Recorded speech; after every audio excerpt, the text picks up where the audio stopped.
So this is the first experience. This is arguably the most important in this entire process, the most important video in this entire page. It's extremely simple. Sometimes the hardest part is actually taking it seriously enough to do it. This is the one that changes the way you experience your hands, which means how your hands feel to you. And that's what changes everything else. The experiment here is, what happens if I let my hands feel good for no reason whatsoever? And is it even possible to do that? Do I remember how to do that? Is it okay to do that? And what's it take for me to let that happen? Your hands have more nerve endings per area than anywhere on your body other than your lips and your genitals. Huge number of nerve receptors, and therefore a huge number of brain cells dedicated to taking that in. So that means your hands are capable not only of a high degree of specificity in noticing, but they're capable of a very astounding degree of pleasure as well. Most of us have just forgotten how, but if your nervous system's intact, you still have it. What most people notice about their hands is actually very little. When we're using our hands, it's usually because we want to do something. We pick up an object because we're going to do something with it, or we're going to do something to it. And so we're thinking about what's going out our hands. And usually when we touch a person, we're thinking about what's their experience. I want to make them feel good. What can I do that's the right thing to do? So we're thinking about what's going out our hands. In this experiment, we're going to experiment with, can I notice what's coming in my hands? It's the inflow. You're going to take in information, the data. You're going to also take in pleasure. And you're going to see what happens when I do that. What's actually true about our hands is that they love to feel things. So we're just going to let them. And here's how that works. The first step is you're going to lean back. So because if you lean forward, you're engaging the muscles of your trunk, and that's going to distract your brain from being able to notice the inflow. So lean back and lean flat back. Chair, wall, whatever you're sitting in. So you're going to lean back. You're going to pick up an object, inanimate object, doesn't matter what it is, just pick it up, bring it to your lap. And the first thing that will happen is automatic, and that is that you will notice, you'll name it. Oh, it's a pillow. Okay, got it. Then what you're going to do is you're going to stay there. And you're going to use your hands to notice every detail that you can. You're going to notice the shape of it, the texture of it, where are the rough places, the smooth places, the sharp edges, the round places. Just feel whatever you feel with that object. You'll notice most likely that your mind will wander.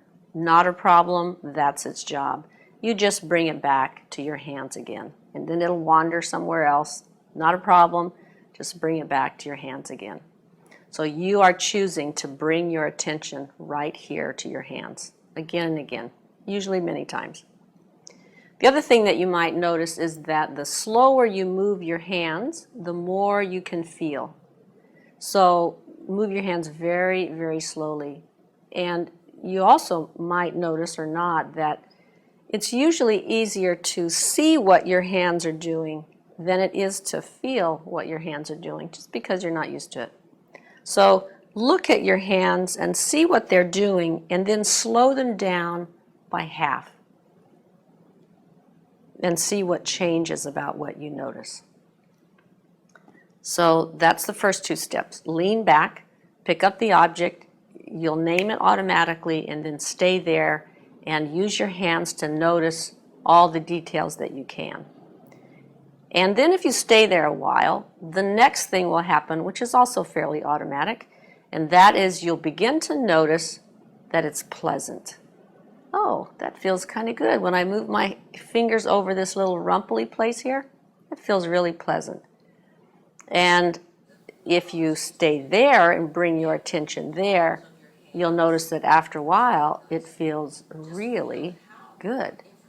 And you might be quite surprised at the pleasure that your hands are capable of that have nothing to do with anything. There's no one here to give to or to please, or there's nothing, just you and your skin.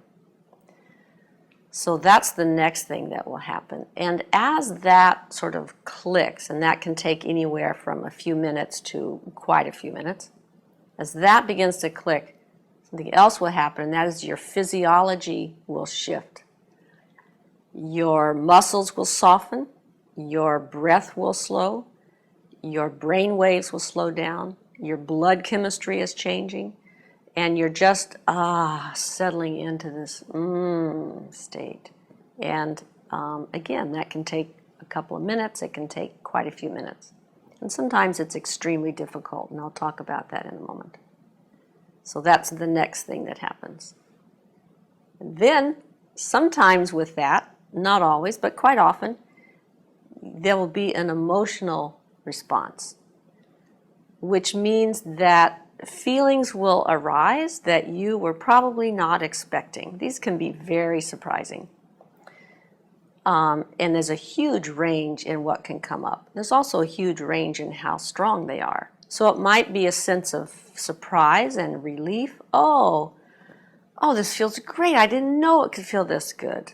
It can also be a little confounding, like, what is going on here? This is kind of odd. It can also feelings of sadness are quite common. People will be kind of surprised. Misty eyes, very common. And sometimes a feeling of self-doubt and guilt and even shame.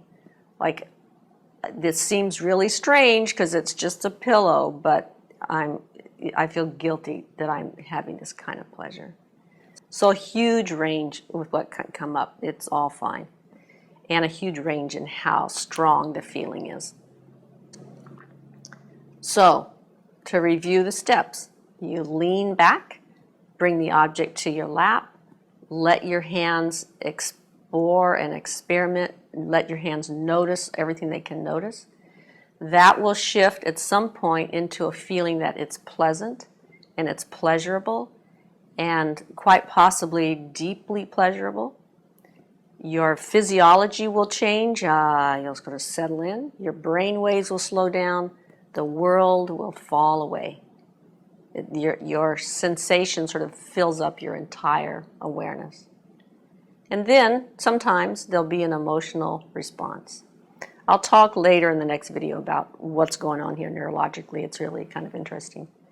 But that's it. And then you just stay there as long as you like. And you can, of course, try a different object.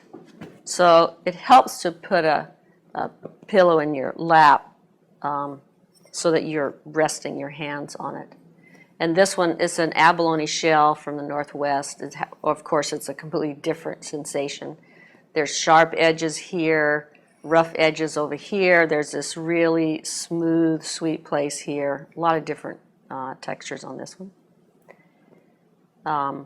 And it matters very little what the object is. It can be something very mundane, like this.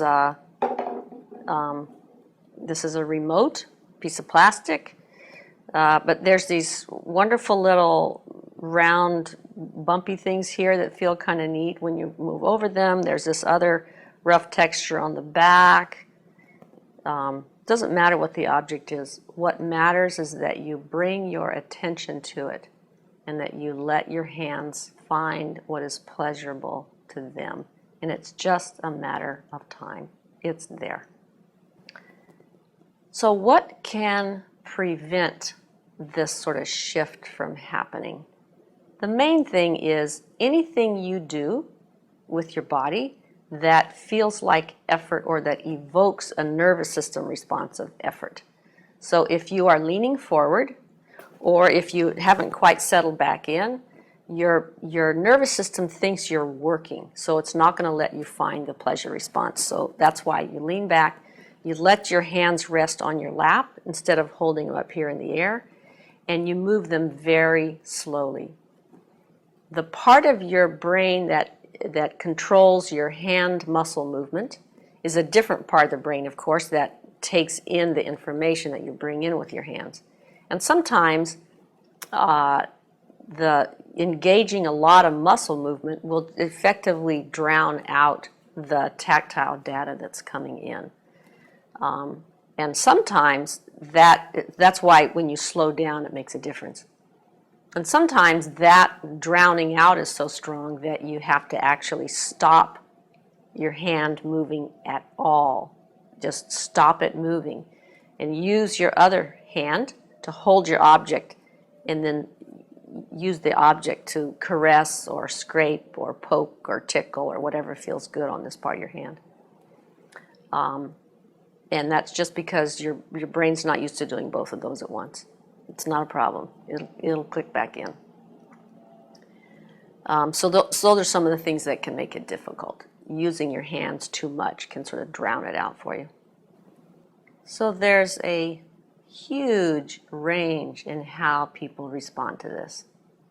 There's a huge range in how easy it is. I've taught over 1,000 people, led them through this process, and the number of people for whom it was immediate and obvious was 3. Not very many. Most people have to fiddle with it, play with it, explore with it, and will find it within a few minutes. For a lot of people, that means 10 minutes, 20 minutes. 40 minutes is not terribly uncommon. It may seem like a ridiculously long time, but the point is not how long it takes. The point is that you give it the time it takes, because it's there and it changes everything. And sometimes it's extremely difficult, and I've said to people, take it home, play with it 5 minutes a day, and come back in 3 weeks, because it's just so unfamiliar. The other thing that can make it difficult is what the feelings that come up, and also, of course, this is a huge range, as I've mentioned. And it can be surprisingly difficult and challenging emotionally to experience that much sensation and that much pleasure. And I talk more about why that is in the other video. But just know that there's a huge range, and whatever it is for you is just fine. Just keep coming back, even if it's a few minutes at a time, and play with it until you do find something that feels really good. And you begin to trust your body's ability to sink in and let the world fall away and just feel what feels good in your hands. It can be quite a revelation. So whether it's easy or it takes a long time, you're going to come back here a dozen times or so at least until it feels completely natural and you can sort of fall into it without having to remind yourself so much of to bring your attention back. You want to play with this until it's very easy and your attention just very naturally goes to your hands.